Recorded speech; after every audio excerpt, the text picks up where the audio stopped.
Assalamualaikum warahmatullahi wabarakatuh.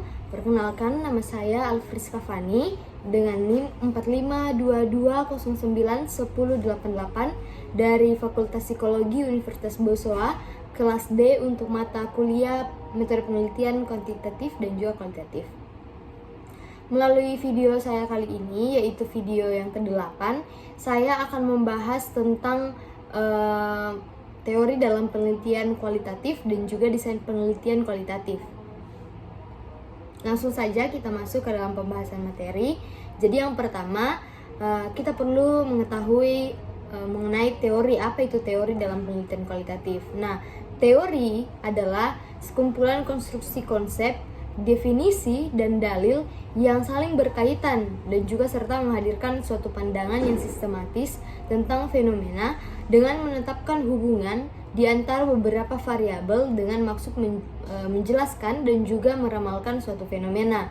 Nah, di sisi lain, penelitian kualitatif itu didefinisikan sebagai jenis penelitian yang teman-temannya tidak diperoleh melalui prosedur statistik atau bentuk hitung lainnya.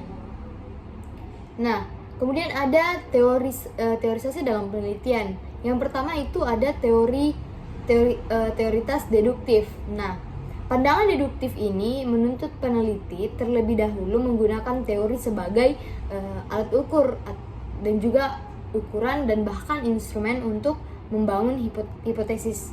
Jadi peneliti secara tidak langsung menggunakan teori dalam melihat masalah penelitian. Kemudian teoritis deduktif pada umumnya diakhiri dengan membahas tentang teori tersebut diterima, meragukan dan membantah atau menolak. Kemudian yang kedua ada teori induktif. Nah, dalam teori induktif terdapat dua pendapat yang berbeda. Yang pertama itu peneliti harus memfokuskan perhatiannya pada data di lapangan, sehingga segala sesuatu tentang teori yang berhubungan dengan penelitian menjadi tidak penting.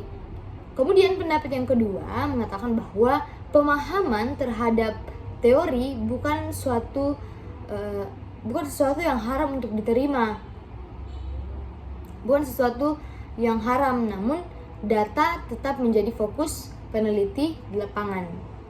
Perbedaan utama antara metode deduktif dan juga metode induktif ialah cara pandang terhadap teori, di mana teoritis deduktif menggunakan teori sebagai pijakan awal dalam melakukan teorisasi, sedangkan di teori induktif menggunakan data sebagai kebijakan awal melakukan penelitian. Bahkan dalam format induktif, teorisasi bukan hal yang penting untuk dilakukan. Kemudian secara umum, dari teori sosial bergerak sekitar 4 tingkatan realitas baik yang bersifat makro maupun mikro, yaitu realitas tingkat makro objektif, makro subjektif, mikro objektif, dan mikro subjektif. Perbedaan tingkat realitas hanya merupakan sebuah analisis. Nah, selanjutnya, jika konsentrasinya berporos pada pola-pola umum kehidupan, jika konsentrasinya berporos pada pola-pola umum kehidupan sosial, ia termasuk realitas tingkat makro. Namun jika perhatian ditunjukkan pada tingkatan individual, upaya termasuk mikro. Kemudian selanjutnya ada aliran darah yang mendasari teorisasi dalam penelitian. Yang pertama, teori-teori tentang budaya. Yang kedua, teori fenomenologi yang pada dasarnya berkembang bahwa apa yang tampak di permukaan termasuk pola perilaku manusia sehari-hari itu hanyalah suatu gejala atau fenomena dari apa yang tersembunyi di kepala sang pelaku atau seseorang. Kemudian yang ketiga, teori etnometologi pada dasarnya relatif serupa dengan aliran fenomenologi karena kehadirannya diilhami oleh fenomenologi. Kemudian yang keempat yaitu teori interaksionisme, yaitu manusia bertindak terhadap sesuatu atas dasar makna yang diberikan kepada sesuatu tersebut.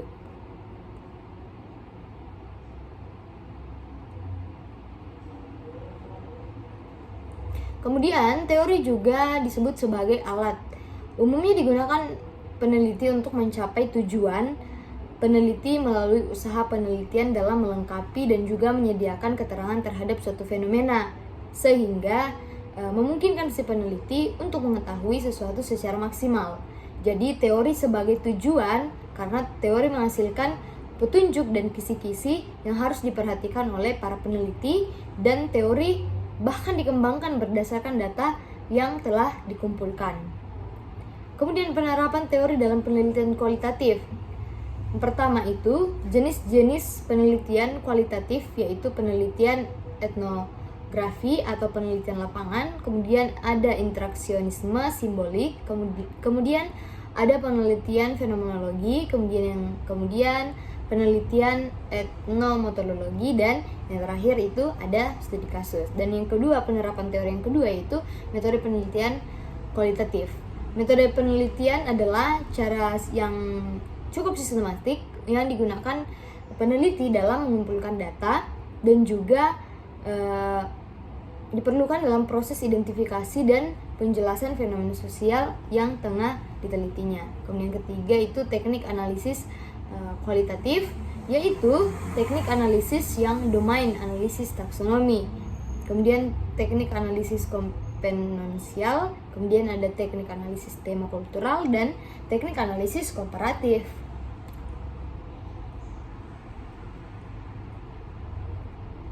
Kemudian selanjutnya kita akan masuk ke dalam pembahasan yang kedua mengenai desain penelitian dari penelitian kualitatif. Jadi penelitian kualitatif ini adalah suatu penelitian yang ditunjukkan untuk mendeskripsikan. Dia hanya mendeskripsikan dan menganalisis fenomena, peristiwa, aktivitas sosial, sikap, kepercayaan, persepsi, serta pemikiran orang secara individual maupun kelompok. Jadi penelitian kualitatif ini dia bersifat induktif. Jadi peneliti membiarkan permasalahan-permasalahan muncul dari data dan dibiarkan terbuka untuk diinterpretasi. Kemudian penelitian kualitatif berbeda dengan proses penelitian kuantitatif yang disusun secara tetap dan kaku sebelum penelitian dilaksanakan. Nah, hal-hal ini disebabkan yang pertama, peneliti kualitatif belum dapat membayangkan sebelumnya tentang pernyataan-pernyataan yang akan dijumpai di lapangan. Jadi belum ada bayangan mengenai pernyataan-pernyataan. Yang kedua itu peneliti belum dapat meramalkan sebelumnya tentang perubahan yang terjadi ketika interaksi antara peneliti dan kenyataan yang akan diteliti itu terjadi. Dan yang ketiga, bermacam-macam sistem nilai yang berkait hubungan dengan cara yang tidak dapat diramalkan. Nah, selanjutnya itu menurut Lexi J. Myloi ada 10 unsur desain penelitian yang perlu diperhatikan. Yang pertama, menentukan fokus penelitian. Yang kedua, kesesuaian paradigma dengan fokus. Kemudian, penentuan paradigma dengan teori substantif yang membimbing studi. Kemudian yang keempat, penentuan sumber data. Kelima, penentuan tahap-tahap penelitian. Kemudian yang keenam, teknik penelitian. Kemudian yang ketujuh, perencanaan, pengumpulan dan pencatatan data. Kemudian yang kedelapan, perencanaan prosedur dan pelaksanaan analisis data. Yang kesembilan, perencanaan perlengkapan penelitian. Kesepuluh, perencanaan pemeriksaan keabsahan data. Nah, kemudian ada ciri-ciri dari penelitian kualitatif. Yang pertama, penelitian kualitatif ini dia menggunakan lingkungan yang alamiah sebagai sumber datanya langsung. Kemudian yang kedua, penelitian kualitatif sifatnya deskriptif analisis. Yang ketiga, tekanan penelitian kualitatif ada pada proses, bukan hasil. Yang keempat, penelitian kualitatif sifatnya induktif. Dan yang kelima, penelitian kualitatif menggunakan makna. Selanjutnya ada bentuk-bentuk rancangan penelitian kualitatif. Yang pertama itu grounded theory atau teoritis data. Yang kedua, rancangan penelitian etnografi, rancangan penelitian naratif, rancangan studi kasus penelitian, kelima rancangan metode campuran, dan yang terakhir keenam rancangan penelitian tindakan.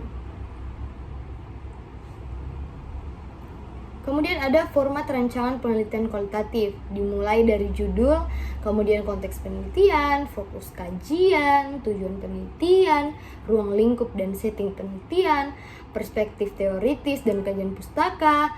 Kemudian yang ketujuh, metode penelitian, kedelapan pendekatan, unit analisis, pengumpulan dan analisis data, keabsahan data, jadwal kegiatan penelitian, dan anggaran penelitian, serta yang ke-14, daftar kepustakaan. Penelitian kualitatif dalam pendidikan. Ada beberapa alasan mengapa pentingnya penelitian kualitatif dalam pendidikan. Yang pertama, pendidikan sebagai sebuah proses sosialisasi pada hakikatnya adalah melalui interaksi manusia dengan lingkungannya yang membentuknya melalui proses belajar dalam konteks lingkungan yang berubah-ubah.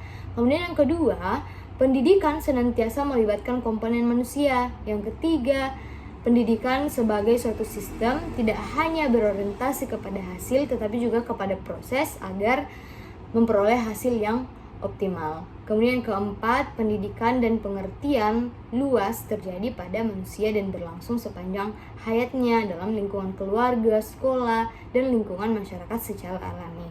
Dan yang kelima, tekanan utama pendidikan adalah pembinaan pengembangan kepribadian manusia yang mencakup aspek intelektual, moral, serta sosial dalam satu kesatuan yang utuh. Nah, demikian materi yang dapat saya sampaikan. Semoga materi yang saya sampaikan hari ini cukup jelas dan mudah dimengerti. Semoga bermanfaat, dan untuk semua kekurangan dalam penjelasan saya, pengertian kata saya, maupun kata-kata yang kurang lengkap, saya memohon maaf untuk itu. Sekian dari saya untuk pembahasan video yang ke-8. Kurang dan lebihnya mohon diterima. Sekian dari saya. Assalamualaikum warahmatullahi wabarakatuh. Terima kasih telah menonton video saya. Sampai jumpa di video berikutnya.